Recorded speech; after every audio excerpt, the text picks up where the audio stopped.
मीनाक्षी और सलोनी मोहल्ले की औरतों के साथ मॉल में शॉपिंग करते हुए। OMG, this is outstanding product. इतना अच्छा फाउंडेशन मुझे हाइलाइटर के साथ मिल जाएगा पता नहीं था। अब मैं एक अच्छा सा परफ्यूम भी खरीद लेती हूँ। इसकी फ्रेग्रेंस अच्छी नहीं है, दूसरा ट्राई करती हूँ। ये भी नहीं, ये नॉट एप्लीकेबल। वाह, इसकी परफ्यूम से तो मैं ही फिदा हो गई हूँ। जहाँ ये परफ्यूम लगा कर जाऊंगी वो लोग भी फिदा हो जाएंगे मुझ पर।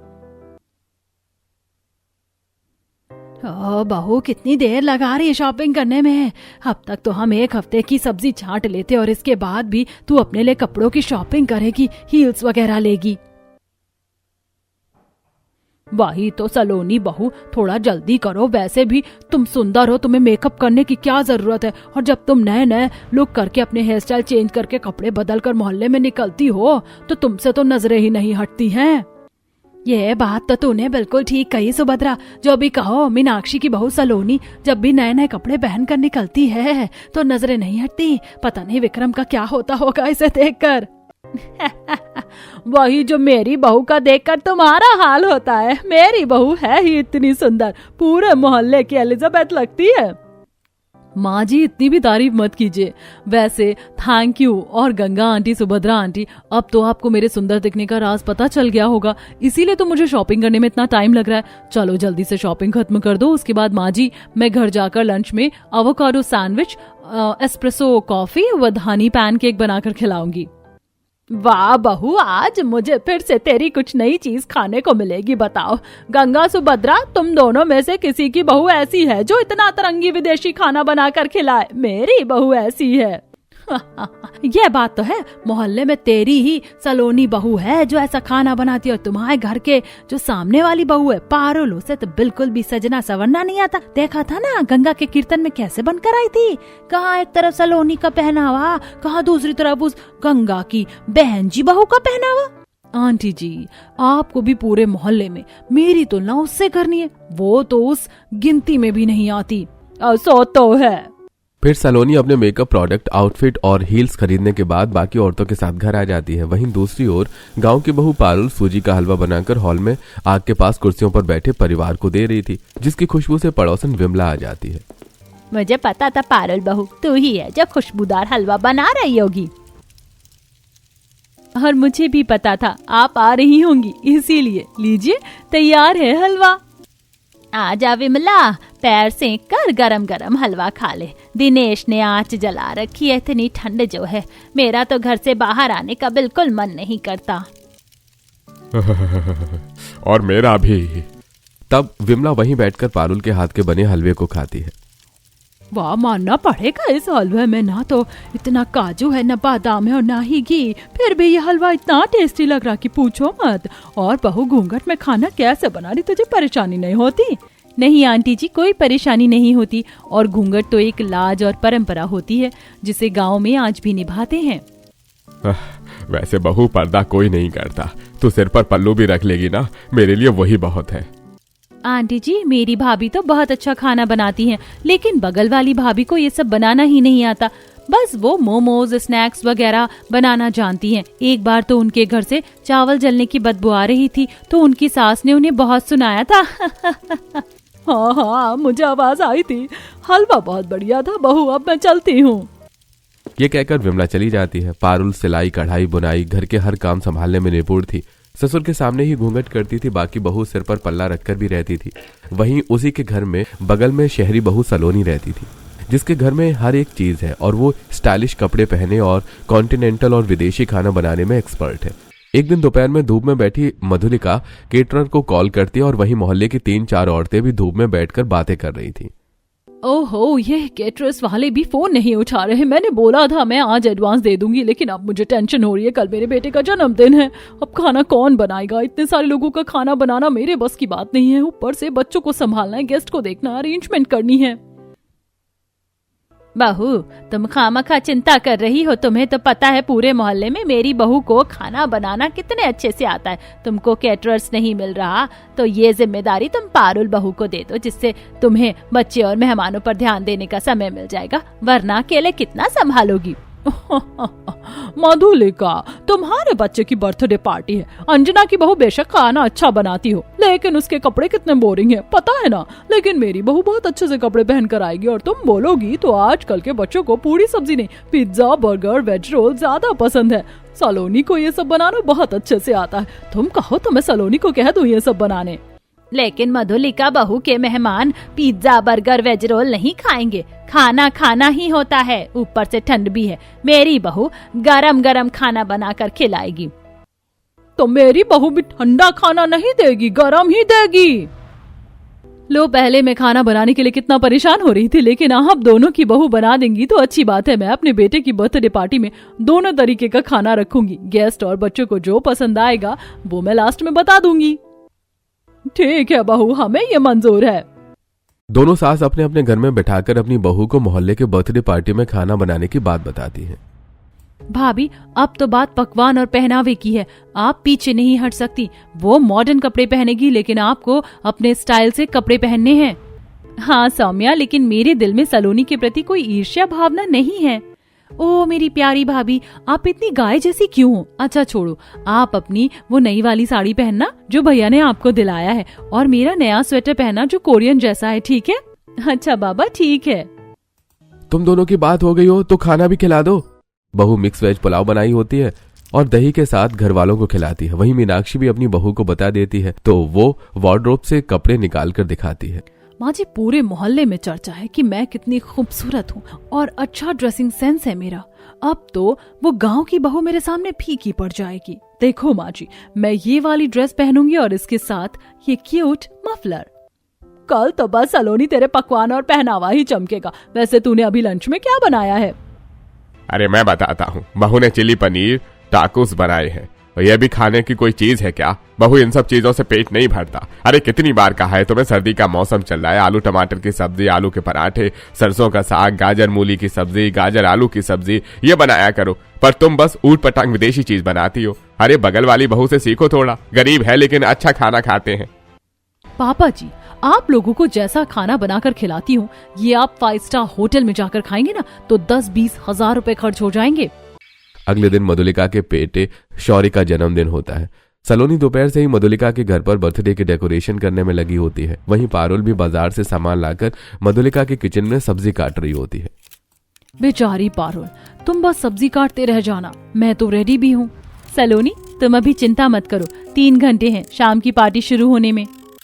यह सुनकर सलोनी थोड़ी बहुत बची हुई डेकोरेशन करने लगती है। वहीं पारुल शाही पनीर, पूड़ी, पापड़, सलाद, दाल मखनी, चावल और गरम गुलाब जामुन बनाकर तैयार कर देती है। वहीं सलोनी भी fusion dish, French sandwich with mayo dip और नूडल्स रेडी करती है, जिसमें उसके कीमती आउटफिट खराब हो जाते हैं। इतने में मेहमान और बच्चे आना शुरू करते हैं। व्हाट द हेल, इस ड्रेस को भी अभी खराब होना था, अब मुझे दोबारा से रेडी होना पड़ेगा। सब आ गए हैं सलोनी, जल्दी करो। तुम्हें तो मेकअप करने में भी बहुत टाइम लगता है, लेकिन मुझे मेकअप की बिल्कुल जरूरत नहीं है। ये बोलकर पारुल घर तैयार होने चली जाती है। वो सुंदर सी साड़ी पहन सौम्या की जैकेट पहनती है। वहीं सलोनी भी हॉट ड्रेस पहनकर हेयर कर्ली कर लेती है विद लाइट मेकअप। दोनों बहू अपने पहनावे और पकवान के साथ तैयार थी। तब मधुलिका के बेटे शौरिक केक कट करता है, म्यूजिक बजता है, बच्चे डांस करने लगते हैं और मधुलिका मेहमानों को खाना परोसती है। पारुल बड़े प्यार से सब बच्चों को प्लेट में खाना लगाकर दे देती है। वहीं सलोनी भी अपना बनाया खाना बच्चों को परोस देती है। कुछ देर बाद बच्चों को सलोनी का बनाया हुआ फ्यूजन डिश नूडल्स खाकर मिर्च लगने लगती है, लेकिन पारुल का खाना प्यार से खाते हैं। वहीं मधुलिका ये भी नोटिस करती है कि उसका पति बार बार सलोनी के छोटे कपड़ों को देख रहा है, जो कि मधुलिका को अच्छा नहीं लगता। तुमसे तो मौका देखकर बात करूंगी, जाकर अंदर खाना खा लो। ये कितना स्पाइसी खाना है मम्मी, लेकिन ये वाला ऐसा नहीं है। मैं तो पूरी चावल और दाल मखनी ही खाऊंगा, और मैं अभी। क्या बात है पारुल, तुमने खाने में ऐसा क्या जादू किया जो बच्चे तुम्हारे हाथ का खाना ज्यादा पसंद कर रहे हैं? कुछ भी खास नहीं दीदी, मुझे पता था बच्चों की पार्टी है, बच्चे खाना खाएंगे, इसीलिए ज्यादा मिर्च वाला बनाया ही नहीं है। बताओ मीनाक्षी बहन, तुम्हारी बहू को भी तो पता था कि बच्चे खाना खाएंगे, फिर भी देखो उसने कितना तीखा खाना बनाया है। इसे ही समझदारी बोलते हैं, और बढ़िया पकवान भी। वैसे देखा जाए तो पारुल बहू भी बहुत सुंदर लग रही है। ये साड़ी कहाँ से लाई हो पारुल? आंटी जी, इन्होंने ही मुझे साड़ी दिलाई थी सालगिरह पर, वही पहनी है। बंदर क्या जाने अदरक का स्वाद। मैंने तो बड़ों के लिए खाना बनाया है, ना कि बच्चों के हिसाब से। लेकिन मैंने तो सलोनी तुमसे बच्चों के लिए ही खाना बनवाया था। तुम चूक गई ना, तुमसे पकवान बना और ना ही तुम्हारा पहनावा अच्छा है। थोड़ा आसपास देखकर कपड़े पहना करो, बच्चों की पार्टी में भी ऐसे बेकार टांगे दिखाने वाले कपड़े पहने हैं। अरे बहू, इतने भी बेकार कपड़े नहीं पहने, कितनी सुंदर लग रही सलोनी। आंटी जी, यहाँ मोहल्ले के और भी लोग हैं, आपको नहीं लगता कि बच्चों की पार्टी में इसे ऐसा नहीं पहनना चाहिए था? भाभी जी, मैं समझती हूँ आप इनसिक्योर हो रही होंगी, खैर छोड़िए। कुछ ही देर में पार्टी खत्म हो जाती है। मोहल्ले के कुछ लोग पारुल के पकवान को पसंद करते हैं तो कुछ लोग सलोनी के पहनावे को। अगले दिन मोहल्ले में धूप निकलती है तो 2-3 औरतें अपने छत पर होती हैं। कितनी धूप आई है, इससे ज्यादा तो ठंड लग रही है गंगा। मैं तो कह रही हूँ अपने अपने घर का काम खत्म करके सब आग जलाकर हम बैठ जाएंगे मोहल्ले में। हाँ बिल्कुल ठीक रहेगा, मेरा तो झाड़ू पोछा हो गया है। अरे मधुलिका बहू, कल मैं तेरी पार्टी में आई नहीं थी, सब बढ़िया से तो हो गया था। और मैंने सुना सलोनी बहुत सुंदर लग रही थी, अलग हेयर स्टाइल करके। हाँ सुंदर है तो सुंदर लग रही थी, लेकिन माहौल देखकर तो पहनावा पहनना चाहिए ना। बच्चों की पार्टी में भी आधे अधूरे कपड़े पहने, मुझे तो समझ नहीं आता इतनी ठंड में वो कैसे स्टाइल करती है। एक हमारी संस्कारी पारुल है जो साड़ी में भी सुंदर लगती है, लेकिन वो बहू, जब तुम्हें सलोनी के बारे में कुछ नहीं पता तो बोलो भी मत। वो कितनी स्टाइलिश है, इतनी सुंदर बन के रहती है, खाना भी अच्छा बनाती है। और तुम उस 2 कौड़ी की गांव की बहू की बात कर रही हो, उसको फैशन वगैरह में कुछ भी पहनना ओढ़ना नहीं आता। अरे आप सब मोहल्ले की औरतें सुबह सुबह ही ठंड में भी बातें करने लगती हो। याद है ना, आज मेरे बेटे की सगाई है, हाँ? सबको टाइम से आना है, सुंदर सुंदर बन के। मीनाक्षी जी तैयार रहना। बिल्कुल, क्यों नहीं। फिर सब अपने अपने घर में जाकर काम करते हैं। थोड़ी देर बाद मोहल्ले में सारी औरतें काम खत्म करके पंचायत करने बैठ जाती हैं। वहीं बलबीर के बेटे की सगाई के लिए मोहल्ले में टेंट लगता है। सारी अरेंजमेंट बहुत अच्छी होती है। वहीं पारुल, मुझे कुछ समझ नहीं आ रहा सौम्या, आज मोहल्ले में सब आएंगे, कैसे कपड़े पहनूं? क्योंकि सब लोग पूरे मोहल्ले में सलोनी की कपड़ों की तारीफ करते हैं। बहू, तू यही सोच रही है ना कि कहीं तू फीकी न पड़ जाए? चिंता मत कर, ऐसा कुछ नहीं होगा।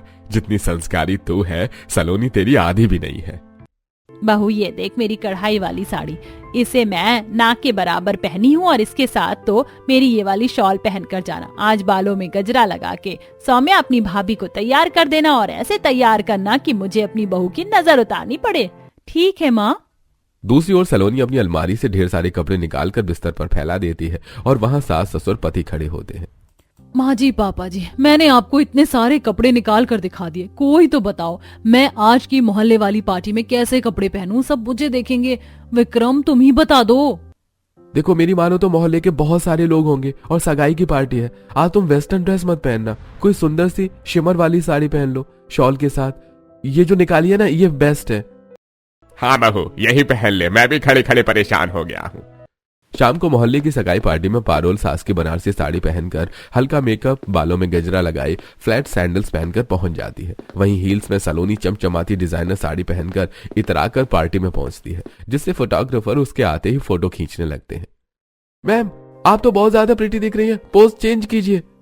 ये पोज देखिए और ये साइड पोज। अरे मुझे पता था हमारे मोहल्ले की सबसे खूबसूरत बहू यहाँ आ गई है, तभी फोटोग्राफर फोटो के दीवाने हो रहे हैं। अरे बहू, तुम बहुत अच्छी लग रही हो, और पारुल बहू तुम भी।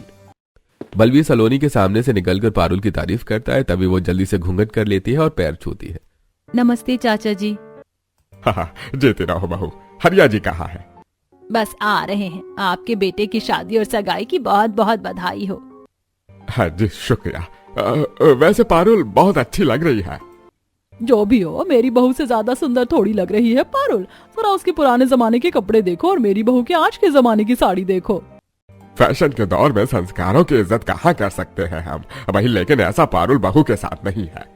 तभी मधुलिका हलवाई के बनाया हुआ खाना कम पड़ जाने के बारे में बताती है, जिससे बलबीर परेशान होता है। तब पारुल खाना बनाने के लिए सामने आती है तो जानबूझकर सलोनी भी आ जाती है और दोनों बहू रसोई में खाना बनाना शुरू करती है।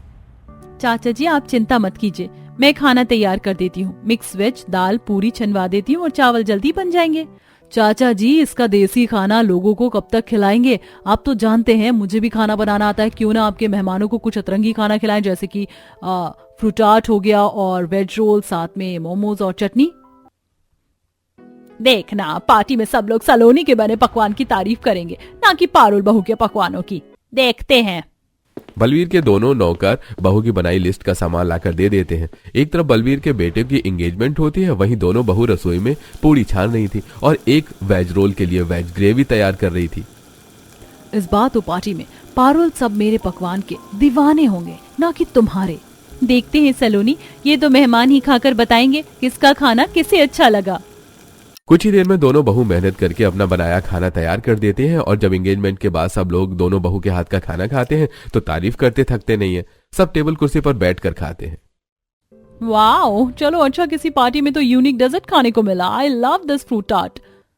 ये तो मुझको भी अच्छा लगा। अरे ये तो है, लेकिन पारुल बहू ने भी बढ़िया दम आलू और मिक्स वेज की सब्जी बनाई है जो पूरी के साथ बहुत अच्छी लग रही है। और देखो, मेरी बहू ने सर्दी को देखकर बथुए का रायता भी बनाया है। तेरी बहू तो बस वही घिसा पिटा बोरिंग खाना बनाई है, लेकिन मेरी बहू अतरंगी खाना बनाती है। तेरी बहू बस ऐसी चीज ही बना सकती है, घर का खाना बनाना तो उसे आता ही नहीं है। ना पकवान आता उसे, ना पहनावा। देख तो पार्टी में कैसी आई है, ऐसी साड़ी कोई पहनता है? माँ, सब लोग पार्टी में देख रहे हैं, ऐसा मत बोलो। क्यों ना बोलूं?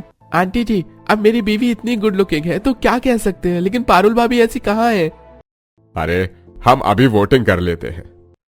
तब बलवीर के पूछने पर सब लोगों को खाना पारुल बहू का अच्छा लगता है, लेकिन पहनावा सलोनी बहू का पसंद करते हैं।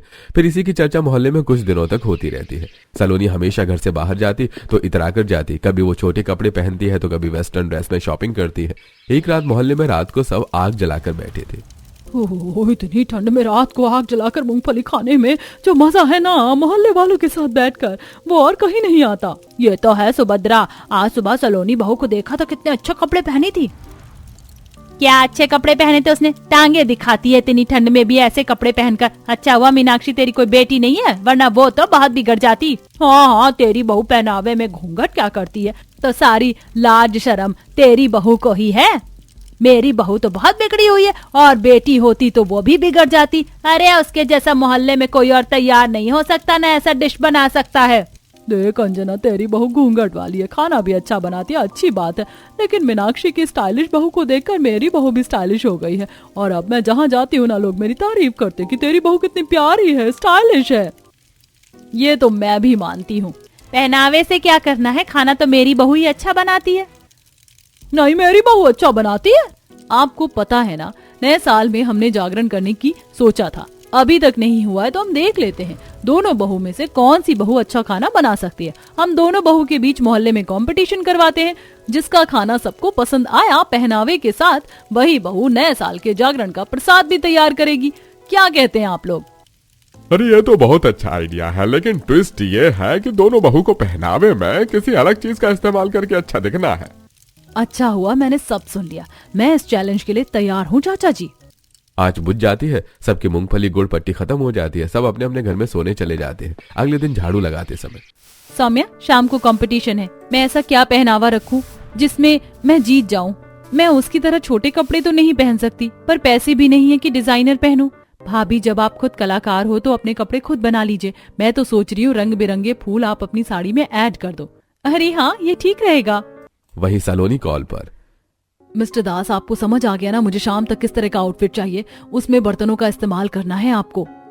अगर मेरी जगह पारुल होती तो वो अपने रसोई के बर्तन चमचम से ही ड्रेस बना लेती, लेकिन अभी आइडिया मैं कंप्लीट करूंगी।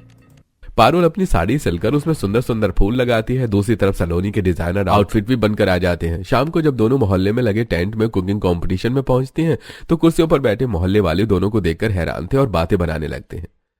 लगता है आज सलोनी के स्टाइल में जंग लग गई क्या? बर्तन कतली पहन कर आई है, इससे अच्छा तो पारुल लग रही है, सुंदर सी फूलों वाली साड़ी पहन कर आई है।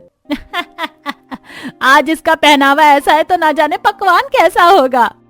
कुकिंग कंपटीशन शुरू हो जाता है। संस्कारी गांव की बहू देसी दाल बाटी चूरमा बनाती है और वहीं सलोनी मोमोज और चाउमीन बनाती है। जब मोहल्ले वाले टेस्ट करते हैं तो किसी को भी सलोनी के हाथ का खाना अच्छा नहीं लगता। सब पारुल बहू के दाल बाटी चूरमा की तारीफ करते हैं और जब पकवान और पहनावे की वोटिंग होती है तो पारुल वो कंपटीशन जीत जाती है, उसे प्राइज दिया जाता है।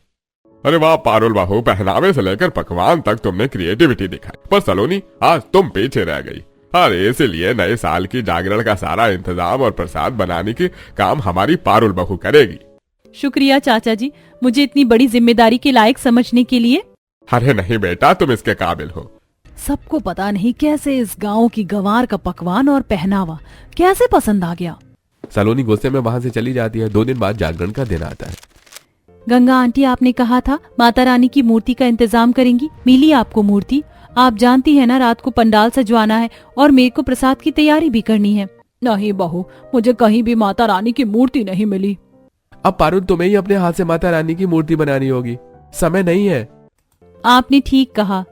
तब पारुल का पति दिनेश मिट्टी इकट्ठी करता है और दोनों साथ में छत पर माता रानी की मूर्ति को तैयार करके सूखने के लिए छोड़ देते हैं। फिर मोहल्ले में जागरण करने के लिए विक्रम टेंट लगवाता है। मोहल्ले के लोग दड़ी बिछवाते हैं, पंडाल लगाते हैं। शाम को होते ठंड बढ़ने लगती है। बहु ठंड में भी कांप कर माता रानी का पंडाल सजाती है। लाइट लगती है। वहीं सलोनी ने जागरण के लिए भी वेस्टर्न टच वाला आउटफिट पहना था। आखिरकार में माता रानी का पंडाल सजा ही दिया। कितनी मेहनत लगी है। अब प्रसाद बनाने जाना है। बहू, प्रसाद बना, जागरण चालू होने वाला है।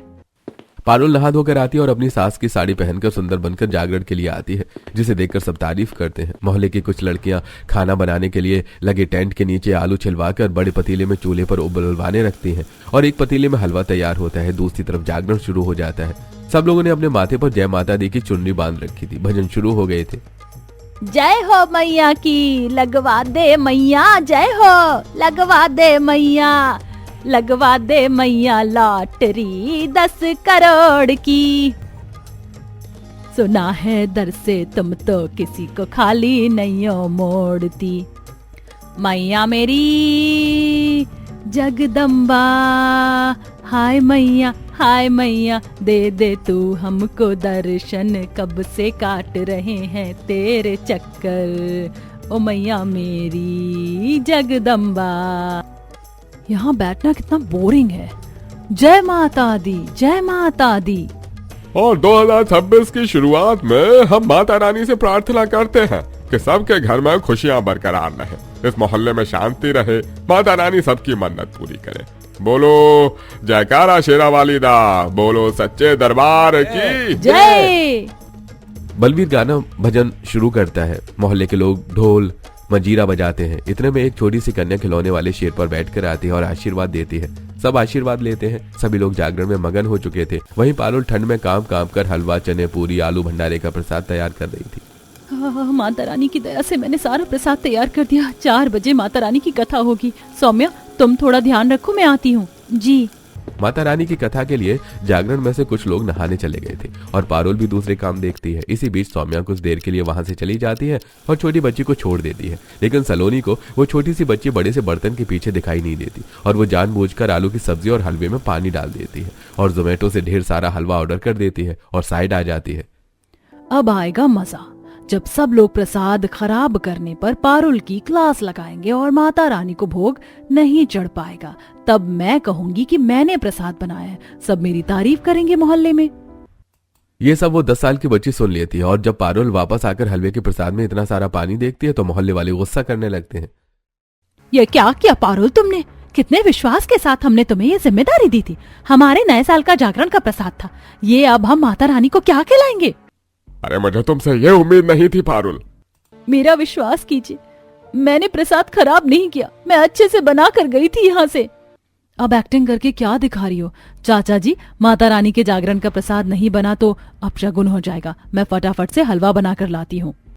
सलोनी जाती कि इतने में जोमेटो वाला बचा हलवा पंडाल में आकर सबके सामने सलोनी को दे देता है और वो छोटी बच्ची सबको असलियत बता देती है कि सलोनी ने ही प्रसाद में पानी मिलाया था। ये जानकर मोहल्ले वाले भड़क उठते हैं और मीनाक्षी जोर से अपनी बहू का हाथ पकड़ लेती है। छी बहू, आज तूने पूरे मोहल्ले के सामने मेरी नाक कटवा दी। तूने माता रानी के प्रसाद के साथ ऐसा किया। मैंने तेरा हमेशा साइड लिया और तूने ये किया। चली जा मेरी नजरों के सामने से। बहू, तुमने हम सब की आस्था के साथ खिलवाड़ किया है और माता रानी के जागरण के प्रसाद को भी खराब कर दिया। तू इतनी बुरी कब बन गई? सलोनी, मुझे बुरा ये नहीं लगा कि सभी मोहल्ले वाले मुझे गलत समझ रहे थे। बुरा ये लगा कि तुमने माता रानी के प्रसाद को खराब कर दिया। मुझे नीचा दिखाने के लिए क्या रूप दिखाया तुमने नए साल में अपना। मैं हाथ जोड़कर आप सबके सामने माफी मांग रही हूँ। मुझे माफ कर दीजिए। मैं पारुल से कंपटीशन में पकवान और पहनावे दोनों में पीछे रह गई थी, इसीलिए जेलसी की वजह से ये सब कुछ हुआ। आप सब मुझे माफ कर दीजिए। बहू, अगर सच में तुम्हें अपनी गलती का पछतावा है तो चलो दोबारा हलवा बनाने में मदद करो मेरी बहू की, क्योंकि प्रसाद भी बांटना है। संजना की डांट से सब हंस पड़ते हैं और पारुल सलोनी साथ मिलकर माता रानी का हलवा बनाते हैं। कुछ ही देर में माता रानी को जागरण के प्रसाद का भोग लगाया जाता है और सब में वितरण करवा दिया जाता है, जिससे मोहल्ले वाले खुशी खुशी रहने लगते हैं और सलोनी भी सुधर जाती है।